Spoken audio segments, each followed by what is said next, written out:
Although it changes the...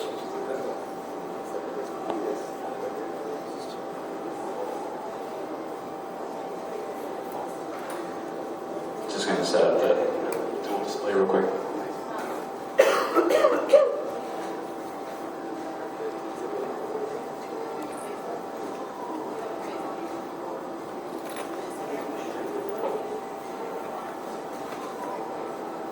We don't need notes.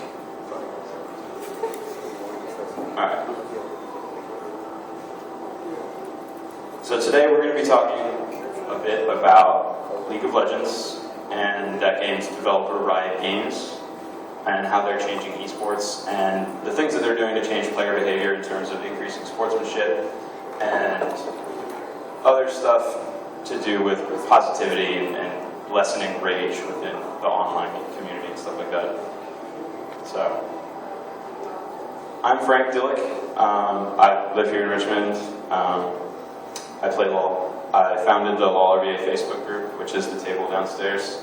Trying to drive membership this weekend so that we can get like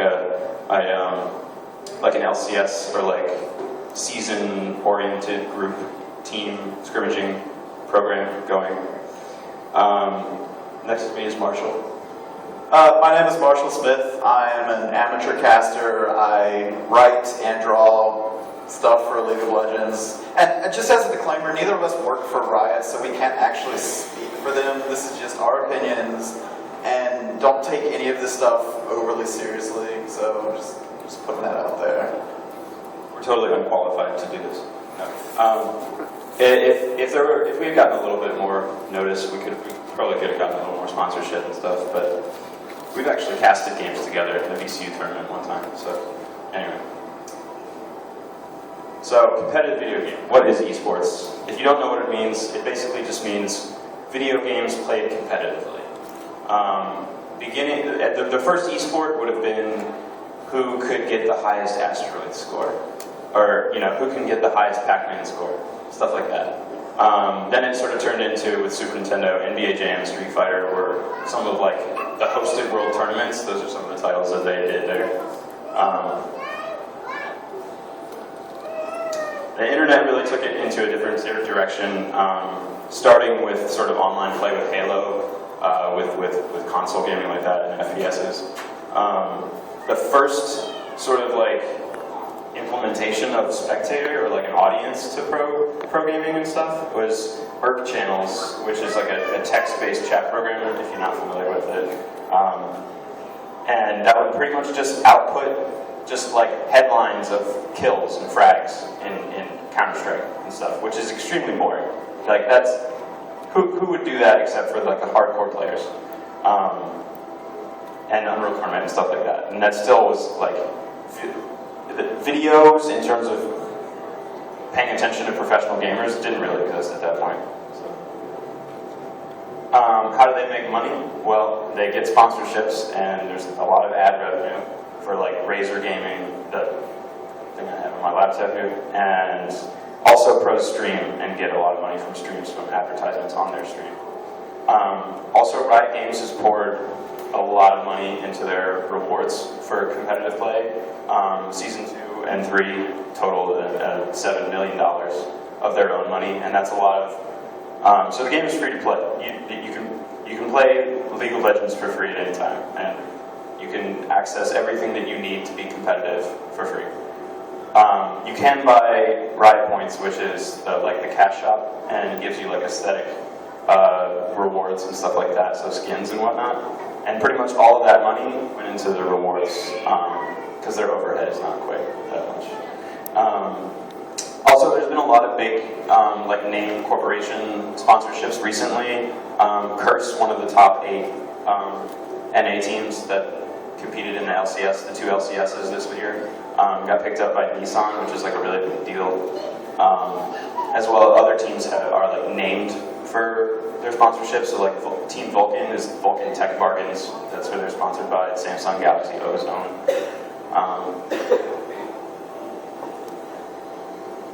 So the live streams with the more professional players. It's been rumored that, like, I couldn't find any real exact statistics because I don't think the players really want to publish those. But it's been rumored that the more popular players will make between 30 and 70,000 a year, based on just their streaming and advertising through that. So just by playing the game and being good at it and attracting viewers, they're already pretty much earning an income. And that's Freak doing Gangnam Style. Freak is one of their announcers. He's a character. Anyway, let's see if this video will go. This is like the beta announcement video for League.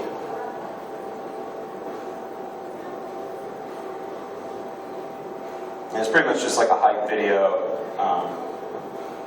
We're going to get into the storyline of how League has evolved. If it'll play.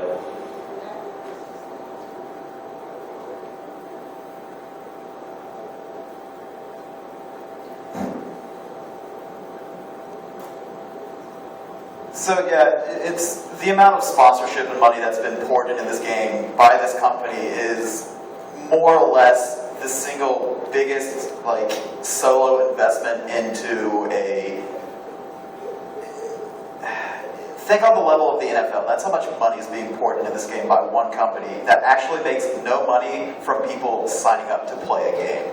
They make all of their money through the sale of what are called skins and riot points, which are the in-game currency that you purchase with money, and you don't actually need them to play. And a lot of people don't buy any at any point through their entire League career, or however long they play this game. So the amount of money that just goes into it is quite astounding.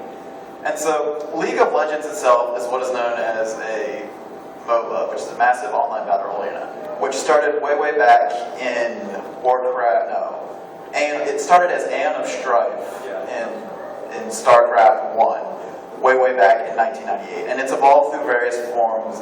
And the general gist of the game is you have 5 players who are trying to siege and destroy the enemy base, destroying what is called a nexus.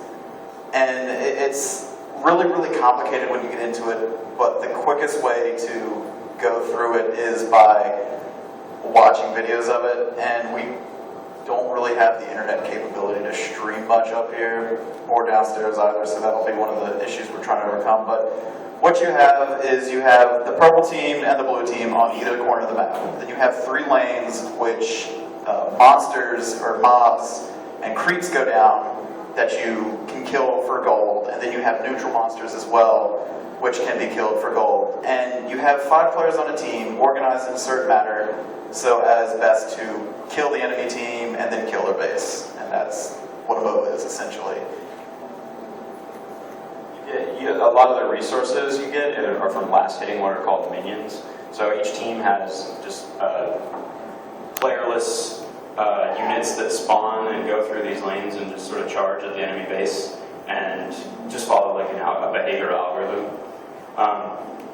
Last hitting those gets you gold, and being around them when they die gets you experience for your champion. So that's pretty much how you do that. And then with the gold you buy items to increase your statistics with your champion.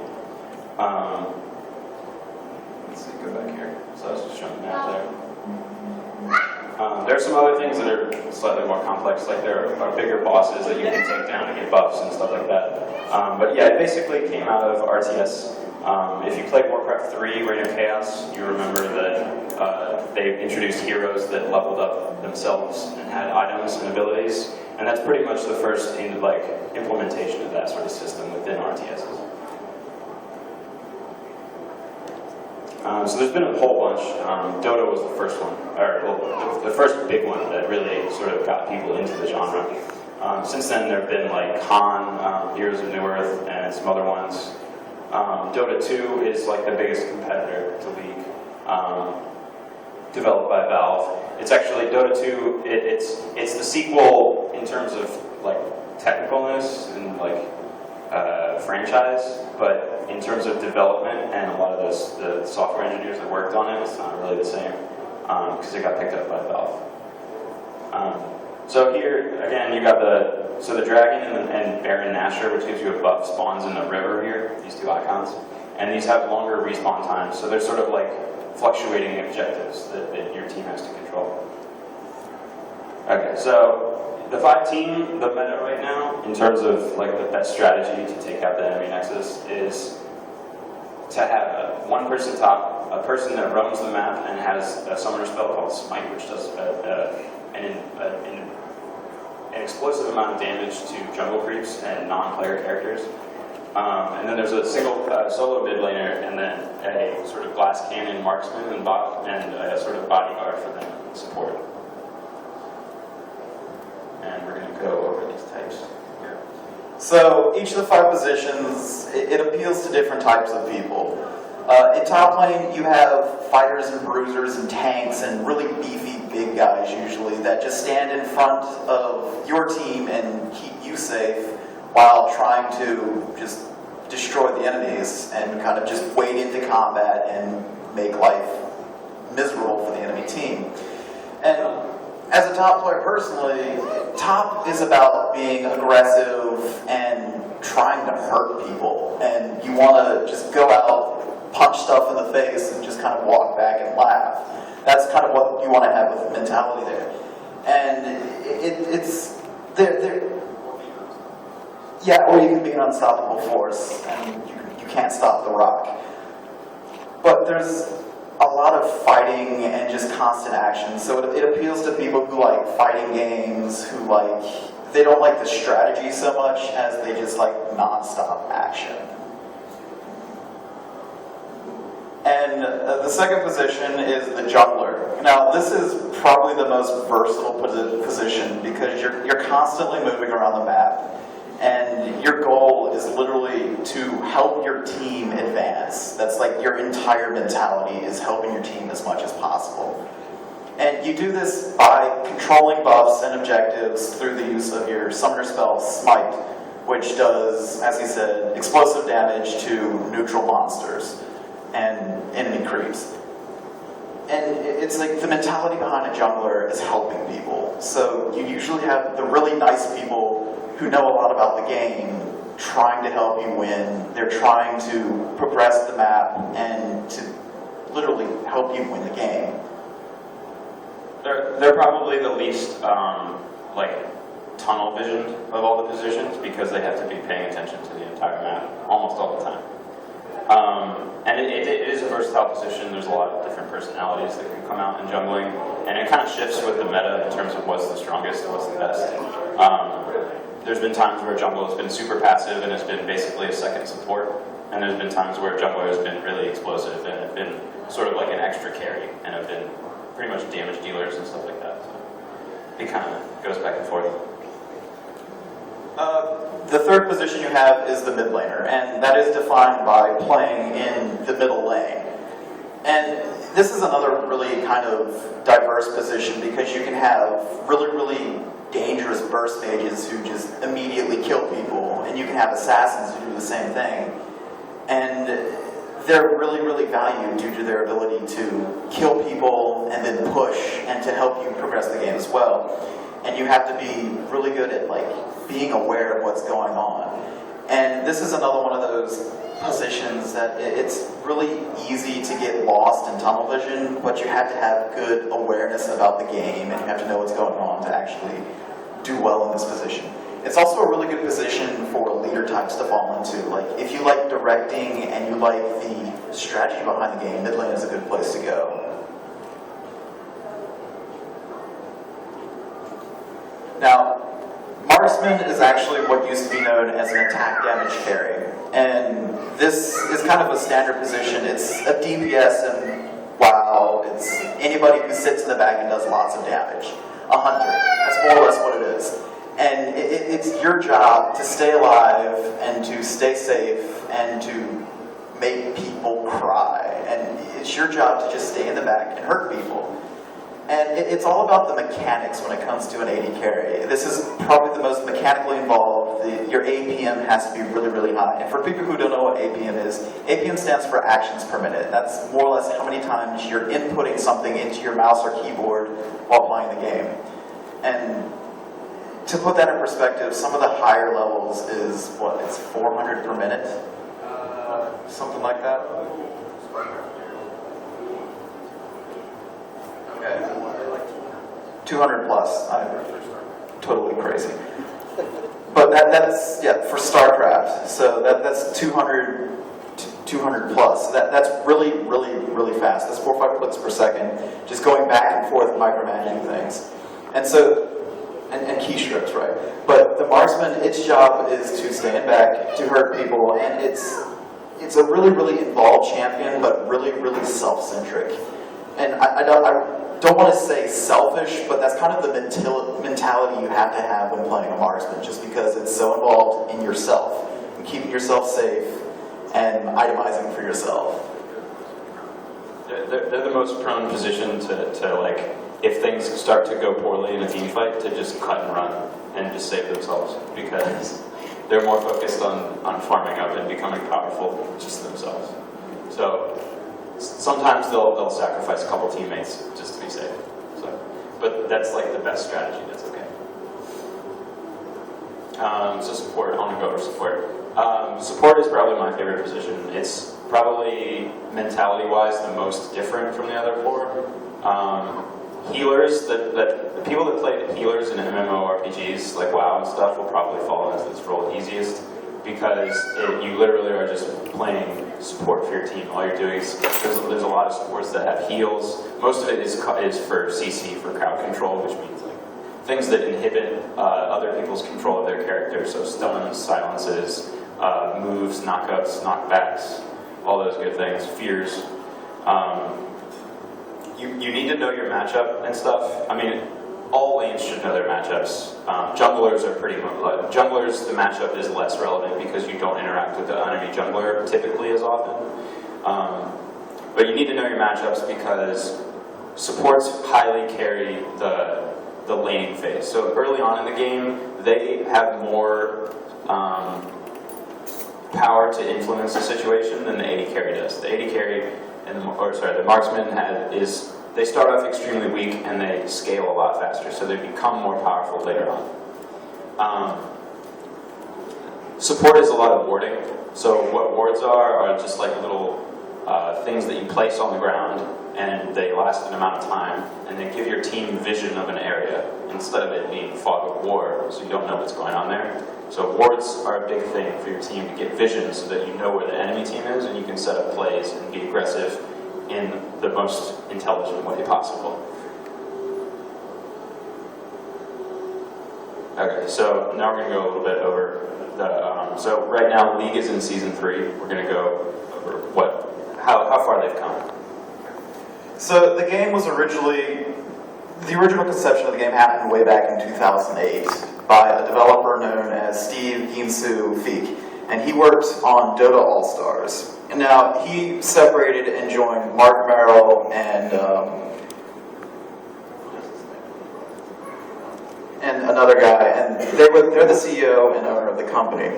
And now between the two of them, they created a game, and it launched in early October 2008. And it launched with 40 different characters that were playable on a single map known as Summer's Rift.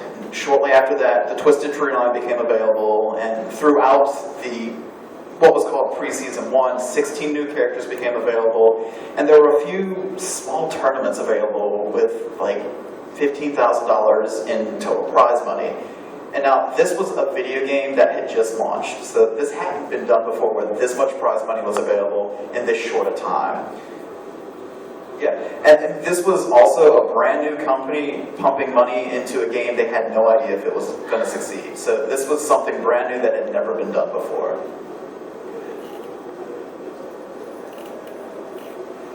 And we will see if this will play. This was the Season 1 launch cinematic.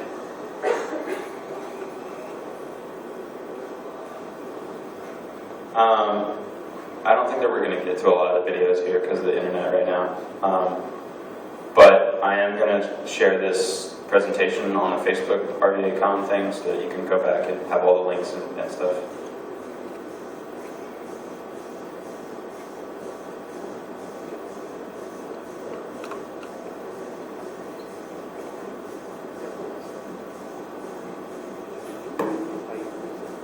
We have something.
Yeah. We planned for a lot longer time anyway, so we'll get back to it. Well, we're going to have a booth downstairs tomorrow and Sunday, so we'll be playing videos and whatnot. Okay, so the beginning of Season 1 was July 2010. Season 1, people didn't really know how to play the game. The meta was rapidly changing because people were sort of figuring out how to best play and to actually kill nexuses. So the meta, it started with marksman mid. So if you play the game right now, imagine Ashe and Caitlyn fighting each other mid. That was the meta, which is ridiculous if you look at it like from current perspective. Yeah, it was all over the place. A lot of times people wouldn't even jungle. There would just be like 5 people in lanes. And there are 28 new champions that came out in Season 1, and that's probably the highest, that's the fastest they've ever released champions. They've put out in that amount of time. Well, although it was the longest, I think Season 1 lasted like a year and a half, is that right? Yeah, roughly, yeah. So they implemented the Tribunal. We're going to touch on that a little bit later when we talk about behavior. And there were a little bit more competition, so like World Cyber Games supported League, IEM was a big thing in the Alienware, hosted tournaments online as well. So. Season 1 Championship, hosted at DreamHack in Sweden. There were 8 teams that were invited. This was still before there was a huge competitive scene, so these teams were invited. They didn't necessarily win a competition to qualify. They were just sort of the best teams in those regions, and so they went to Worlds. Fnatic won from the EU, and their players are from all over the place, like from multiple countries. None of them are from the same country.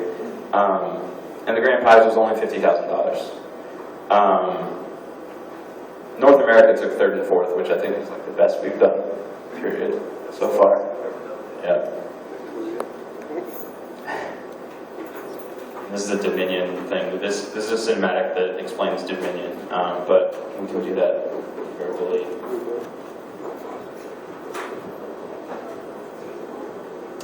And this is the map. So Dominion in Season 2 is a new map that they implemented. It's more about capturing points. It's sort of like it's sort of like King of the Hill, but with 5 different locations. So it creates sort of a pentagram with the 5 different nodes, and you try to control them. If you've ever played Arathi Basin in World of Warcraft, it's essentially the same rules as that. Each team starts with a nexus at 500 health, and then when you control points, it damages the other team's nexus at an accelerated rate. So the more points you have, the quicker you're going to diminish the enemy team's nexus. So it's a game that only counts down in terms of scoring. And there's also Mastery and Runes Overhaul, which is a big thing. The big graphics update. So they did a big graphics update to the main map, Summoner's Rift. Let's see if I can get some still images of this. But there's a pretty big update. At the time, League was starting to look a little outmoded in terms of graphics, and they redid it so that it looks a little nicer. It's actually pretty impressive because they managed to do it with very little increase in graphics, like minimum hardware requirements. So it didn't change, it didn't cut any of the lower end hardware users out from playing. It wasn't like, oh, they updated and now my computer can't run all. It is more of a texture and just sort of general feel look over change. So if you take a look at the brush here, these are just sort of like long, rendered, similar shades of grass on the right there, the old look. And then the new one, it actually looks like clumps of grass over here.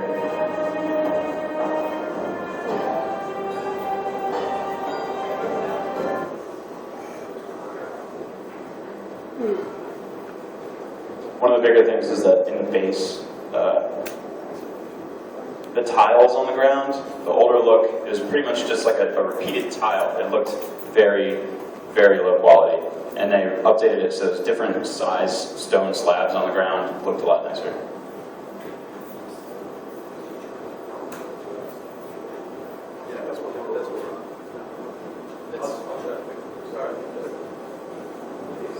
And so Season 2 saw the adaptation of the 1-1-2 setup, which is what's current, where you have the top laner, a mid laner, 2 in the bot lane, and then the roaming jungler. Now this is the common setup now, and this actually was an adoption of the EU meta. So that got adopted around the world pretty much unanimously, and it's what we see today. And in Season 2, there were 20 major events, each with $20,000 worth of prize money up for grabs, and it was $5 million in total for Season 2 just from Riot Games, not to mention whatever was put up by MLG, IEM, and all the different companies that also supported this game. And it's like you saw major events at IEM around the world, MLG from Raleigh to LA, all the way into Beijing even. They were all around the world. So one of the reasons that this meta evolved, the 1-1-2 with the jungler, is because the dragon, the objective that spawns on the southern part of the southeast part of the map in the river, it spawns earlier than the other one that's mirrored on the top. So having zone control in the bottom lane is more important earlier in the game, and top lane is more important later in the game. So that's why you usually put 2 people on the bot, so you have more control. And that's the Pulsefire Ezreal skin. It's one of the highest production quality skins that they've put out. It's got different models for different level thresholds while you're leveling up in the game. So yeah, we're gonna go through some of these tunes. So the winners of Season 2 got their own skins in the game based on their team and their popular picks. Yeah, $2 million grand prize, which is pretty substantial. I think that the take-home from that was like $200,000. Each player of TPA got $200,000 or so. Pre-Season 3, there's huge updates to the items and masteries. The masteries pretty much entirely changed, which are sort of like talent points in other games. And the relaunch of Twisted Treeline. So this is the 2-lane map that has this sort of a scant middle jungle, and this is just 3v3 instead of 5v5. Also, at the beginning of this year, there's a different league system that got implemented. So you go from bronze, silver, gold, platinum, diamond up to challenger. There's only 100 people in the challenger bracket in any server or region. So one challenger has to leave for another challenger to enter. And within all of these, there's 5 different divisions. 5 being the lowest, so you go from Division 5 silver to Division 1, and then you get promoted to gold. Also gifting, so you can spend your Riot points and gift things to other accounts. Smart pings, so instead of just having a minimap signal of danger and fallback, there's now danger on my way, which creates a little line of a waypoint of where you're going to be going. An enemy missing, so question mark, and then an assist me icon as well. So that, because League doesn't have voice chat, it really helps with the communication within your team in the moment. And Howling Abyss, which is, it's a 1-lane map, just 5v5. It's sort of like the official ARAM, meaning all random, all mid. So everybody gets a random champion, everybody goes mid, and it's more of a fun game type. And Mac Beta came back. We're going to talk about that pretty shortly. And the collegiate program came in, which is official teams for universities and schools across the country, which is pretty cool. So VCU has their own official team. Season 3 championships actually still going on. There were seasons and splits to determine which teams from each region would be represented. This is an image of the NA teams that were this summer. It's just Cloud9, Counterlogic, Coast, Dignitas, Snapdragon, TSM, Velocity, and Vulcan Tech Bargains. And of these, TSM, Cloud9, and Vulcan went on to Worlds, but since then we've gotten knocked out. So. The semifinals are tonight at 11. The live stream is going to be up. And tonight there's going to be both of the Korean teams. The 2 South Korean teams Tomorrow night is going to be the Chinese team and the European team Fnatic, the Season 1 champs, who are fairly favored.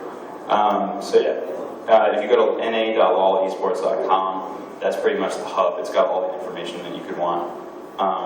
And they are competing for a $2 million prize pool. So now we're going to talk about some barriers that Riot and LoL have to overcome to appeal to a wider demographic for spectation and esports viewing.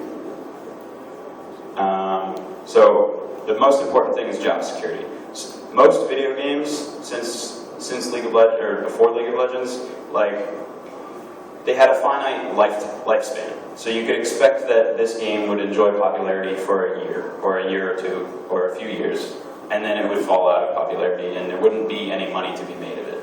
And this is not the case of League. League is pretty much setting up so that they're going to be relevant for years to come, and they're pretty much the esport to play these days. StarCraft is the other one, and that's like really about it. Dota has some, like Dota is pretty popular, but League is just on another level. And also they've had to rely on other third-party tournament event organizers. So with League, Riot is endorsing all of the competition and all of the professional scene. So they don't have to go through different venues, different tournaments and stuff. It's all Riot. So they're pretty much acting as like the NFL of League. So it's a little more centralized. You don't know? Okay. So this is about things about how, like, it's not very ingrained in our culture. Korea is way faster to pick up on things in their culture. Like, in shopping malls and stuff, they'll have setups where people are playing League on a huge projector, and they'll just be like seating like where you guys are to watch them play. And it's like a whole different significance to their culture. And so what I mean is, like, most people in this room don't know what the term ace means. And that what it means is, in League, when your entire team dies and everybody is respawning, nobody is alive, it's called an ace. Because the other team pretty much gets to do whatever they want. They're not going to be challenged because everybody's dead. But most of you know what a home run is, or a touchdown, or a safety, stuff like that, in real sports. So by giving like the basic fundamentals of like what League of Legends, what we just talked about a few minutes ago, League can enjoy a wider demographic of people that can watch it, the professional scene and stuff, and enjoy watching it and having fun. Similar to the way that people that really aren't involved in football or like a different real life sport enjoy watching it because of the social and the cultural significance of it.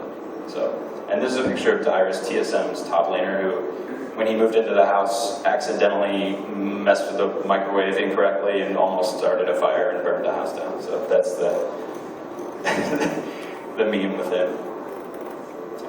One of the bigger things is that they haven't been keeping up with Mac and Apple clients. They had a beta client that was officially supported for less than a year, I would say, and then they just stopped supporting it, and they only recently picked it back up this year. And if they had been supporting it and developing it a lot more, with a lot more effort and everything, I think that they would have a lot more players on their hands in terms of people that just have Apple or Macintosh devices that can't play, that would like to play. So.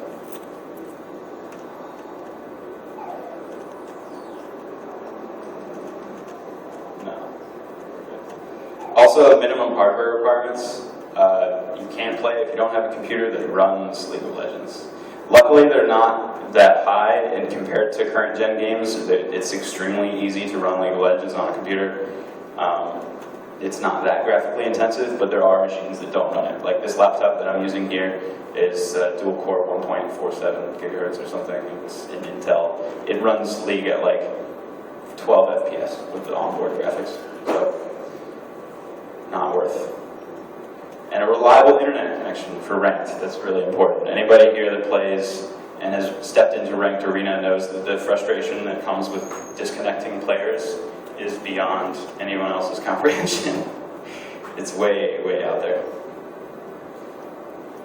Okay, so playing with friends versus strangers. A lot of people, a lot of gamers don't like playing with strangers, which is understandable. That's totally cool. What League has sort of done to fix that is that you can do a range of 5. So there's ranked teams now, and you can just form your own team, and you can get an official rank based on your team rather than just your solo queue, which is the norm. Most people, like the original ranked paradigm is that you would get queued with 9 other strangers or 8 other strangers with 1 friend. But now you can just do 5v5 arranged. So it's the same 4 people that you're playing with all the time. And it's an entirely different mindset when you strategize with strangers as opposed to strategizing with a team. Obviously, when you're playing with strangers, you're more apt to be condescending towards them and get angry at them and criticize them. So it relates to behavior a little bit like that as well. The PvE appeal, a lot of players don't play League or know much about League because they don't like PvP. They don't like facing other people competitively in a game. So one of the things that Riot could do is implement like raid boss modes, other challenge stuff, adventure modes, where it uses the same game structure and fundamentals, like abilities, champions, stuff like that, to get people into the game and play those modes. With that knowledge that they gain from those modes, they'll appreciate the pro scene and Summoner's Rift and know what's going on when there's a team fight in a stream.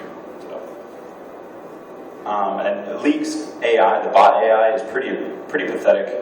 Compared to other MOBAs, they're extremely easy. The Dota bots will beat most like average players if you put them on hard. So it's not that there's like you can't make bots that are harder. It's just that League has them. So these things all combined lead to certain types of people that just are sort of excluded from the game. And these hurdles, they exclude people that so you only really know about League and eSports if you play or if you know somebody that plays. So society outside of those don't really have any sort of direct influence because League of Legends doesn't have like commercials on ABC or Fox Network, on TV or anything like that. So hassle for Mac owners because the beta client is not really polished. It still has bugs and it still takes a few days to get on the current patch. So the would-be players that have bad computers that want to play, there's not really a whole lot that Riot can do about that. And gamers who don't enjoy the PvP, if there were more PvE aspects, which means, player versus player and player versus environment. Player versus environment games are like Portal or like Borderlands, stuff like that, where you're playing cooperatively against the game. And also players who have played League or have a bad experience and decided not to play because of the community or they've been raged at in game. Which brings us to our next thing about player behavior and about people raging in online games. So this is the Summoner's Code. This is a list of like guidelines that Riot put out to try to encourage better behavior in the community in general. So this is something that everybody supposedly has to agree to before they can actually play the game, which is complete and utter crap because you'll be playing a game and you'll meet 7 people who just don't give a crap about you, the game, or themselves, honestly. And so this is what they're trying to promote, but that nobody actually listens to, because you're gonna go into a game and you're gonna be 4 idiots that they don't know what the heck they're doing, and you're just sitting there wondering how this person can function as a human being on the face of the earth. They're just that dumb. So you have to deal with things like this, and your attitude is part of it, and their attitude is something you have to learn to deal with. And that's what this is supposed to help with, and how you're supposed to cope with it. It's kind of a load of crap, though. I'm gonna summarize each one. Well, I'm gonna go. Some of these are a little ambiguous, but so be resolute, not indignant. Like stand up for your opinion, but don't just be bullheaded about things. Like listen to other people, and build relationships is a big one. A lot of players just don't bother to reach out and make friends online, which is a big thing. So if you break the Summoner's Code, you can report players, which is sort of like the refereeing and the red and yellow carding of League.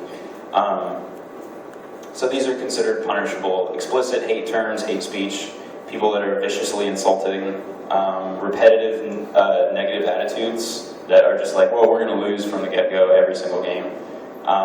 People who tease across the line, so if you're just like bashing on your opponents and like making fun of them excessively, deliberately disruptive gameplay, so like intentionally feeding, throwing the game, and offensive names, obviously, and then honor trading, which we're going to talk about right now, I think. Yeah, the tributable honors after this. Honor is something that they did, it's sort of like karma. It's like a karma system in the game. So after a match, you can give a player honor based on whether you think that they're like an honorable player or not. And there's some like superfluous rewards that come with that if you reach a certain threshold. So the tribunal is a big thing. They launched this in May 2011. Some of the more experienced players can go in and vote on cases of reports. Whether a person should be punished or not. You can look at the chat log and all the statistics that are associated with the matches that they got reported for, and we have some actual statistics with this. So only 1 point. This is from November, I think. This information is from November 2011, so it's a little bit old, but it's still sort of relevant in terms of the program and what they wanted to achieve with it. So 1.4% of players had been banned, or had been punished by the tribunal. So that's a really small percentage. Over 50% that get punished never reoffend, which is like a substantial thing.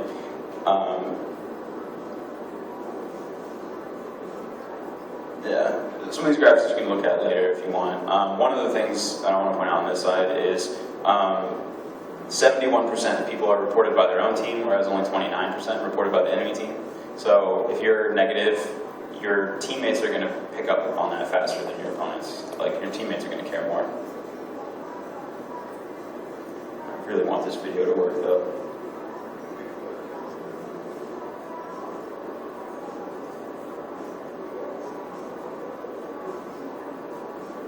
I don't even know. No, because we're still accessing the thing. Okay, so some of these stats that were mentioned in the video that I want to play if we have time at the end. The win rate for 0 ragers on a team is 54%, compared to 46% with 3, and then it just keeps going down. So like if 4 people are raging on your team, you're already sitting at a general, sort of just in a vacuum, roughly 40% win rate, and that's not very good. People with positive behavior win 10% more games, which is pretty substantial. And people with a report history, they're supposed to say 35% less. They win 35% less. So if you're raging and getting reports, statistically, you're going to be losing 35% more games, which is like huge. That's over a third if you're just being upset at your teammates and stuff. More videos.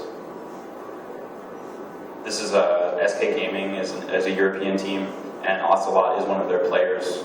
He is a popular streamer, and he had a terrible attitude about a year or 2 ago, and sort of got woken up to all of that. So, cool, where are we at? Okay. I want to go, let's do Q&A, and I'm going to see if I can get this video working. Alright, so if anybody has any questions about the game itself, or Riot, or anything like that, we'll do our best to answer them. And we'll be downstairs all day, we'll be here tomorrow, we'll be here Sunday, so if you have more questions, feel free to ask us then. But if anybody has any questions now, we'll definitely try to answer them. Anybody at all? No questions? Okay. We're going to try and get these videos out, and we'll have those up here. But okay, yes, question. What do you expect from Season 4? Your expectations? Oh, Season 4. There's multiple things. I'll talk about this because I'm actually fairly deeply involved in the game. Yeah, I know a lot about it. I follow it fairly closely. There's a couple of things that could be coming out, most notably of which people have asked for is called Magma Chamber, which is a 1v1, 2v2 map. They used this back in the All-Star tournament that was hosted in Korea back in June, I believe. And that should be coming out. We have Jinx, who just got revealed yesterday, and she's the new champion. And she'll be out probably within a couple of weeks. Obviously, they've kind of slowed down the champion production rate to about 1 a month from nearly 1 every 2 weeks, so that's been slowed down. We're probably going to see more seasons of League each split. This past season, season 3, we had 2, one in the spring, one in the summer. We might see a third in the winter, possibly. That could be something to look forward to. I really want to see ranked Dominion, or ranked, even like a more serious ARAM, perhaps. That's not just like frivolous playing in the fields. Nobody cares about winning. Yeah, I don't know. Season 4, I'm excited. I'm still focused on the end of Season 3. I'm trying to get gold by the end of October. Silver 4, the dream is alive. Hashtag. Yeah, I'm sitting at gold 5 now, so I'm good. But yeah, with all the season rewards coming out, that's more or less what everybody's focused on right now. And Riot, they really haven't told us anything yet about what could be coming out because they're literally trying to get through the World Championship right now, which is actually tonight. Well, I don't know if we're going to be able to do anything, but that's 11 o'clock tonight, and then the other semifinal game is tomorrow at 3 p.m. So, does anybody else have any questions? Anybody at all? What's up? Do the core champions stay the same as you progress, like ranking and leveling, or do they add on, or? So what they do is at any given time, there's 10 champions that are free for anyone to play. You unlock the champions through influence points, which are the currency that you earn through playing games. So as you play more games, the more currency you get, the more champions you can unlock to play for yourself at any time.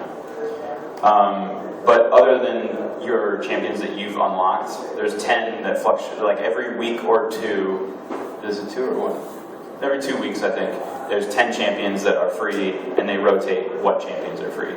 And within those 10, there's all the different roles. So like there'll be a couple tanks, a couple supports, a couple tops, a couple jungles. So,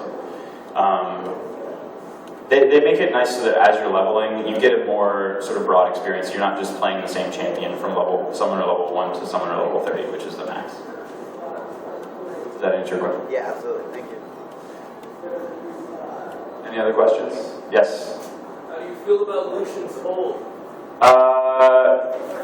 I think... Sure. The odd thing is, because they nerfed the scaling on it so much, it scales better with attack speed than attack damage or AP, which is kind of weird because he's an attack damage carry and he needs attack damage items. Build Trinity Force on him, it works pretty well. Any other questions? His ult it's interesting. I think that in Spirit it could use a little tweaking, like if he got a movement speed bonus, or if the range somehow, if it went from shorter to longer range throughout the duration or something like that. Some sort of tweak like that would make it kind of cool, but right now I think it's a little bit bland. Yeah. Sounds about right. It's pretty cool looking though, like it's fun. It's a lot of fun. Yeah, so I think this video might be working. You guys can think of some more questions.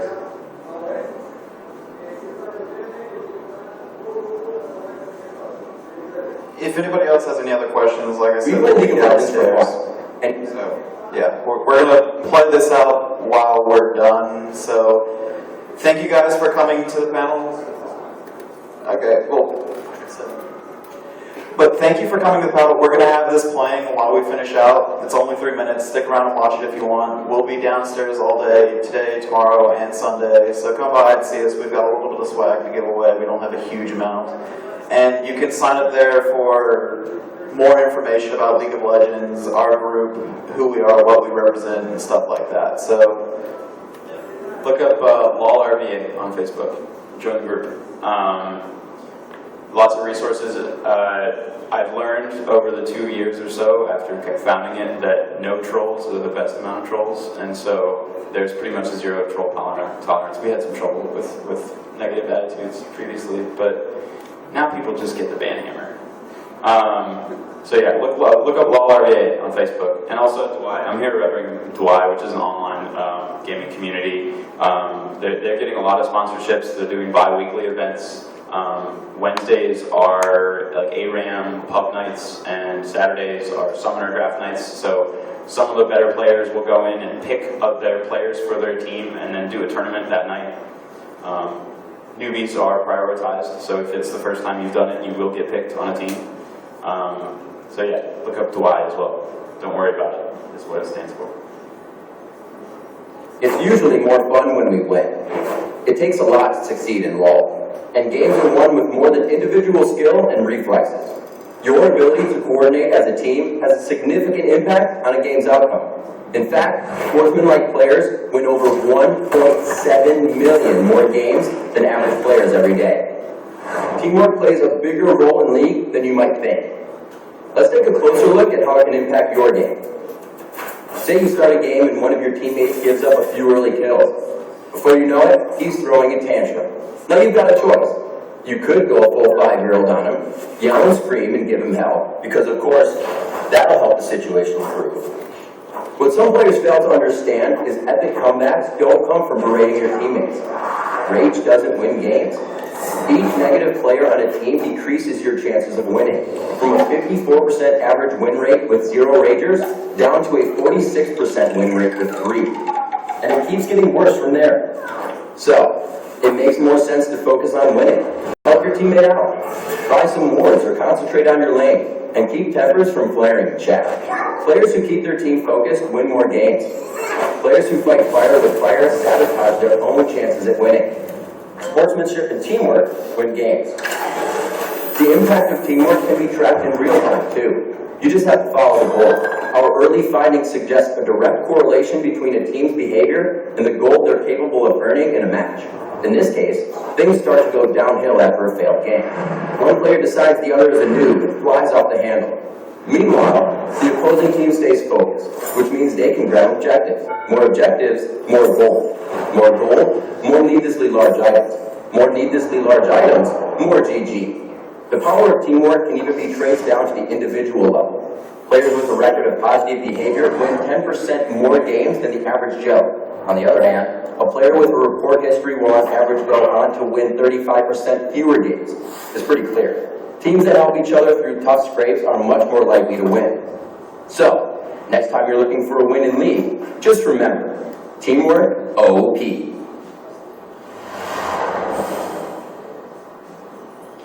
So yeah, that's one of the videos that they put out regarding player behavior, and it's pretty novel in terms of the esports scene and actually putting out videos that encourage players to be better people. Cool. Yeah, I think that is most of our presentation. We've got another video about a pro, but we'll show it downstairs. Yeah, so any last questions? All right, thank you guys for coming out. We really appreciate it. We will be downstairs, so come by, see us. We've got free stuff. Yep. And join the Facebook group. Thanks.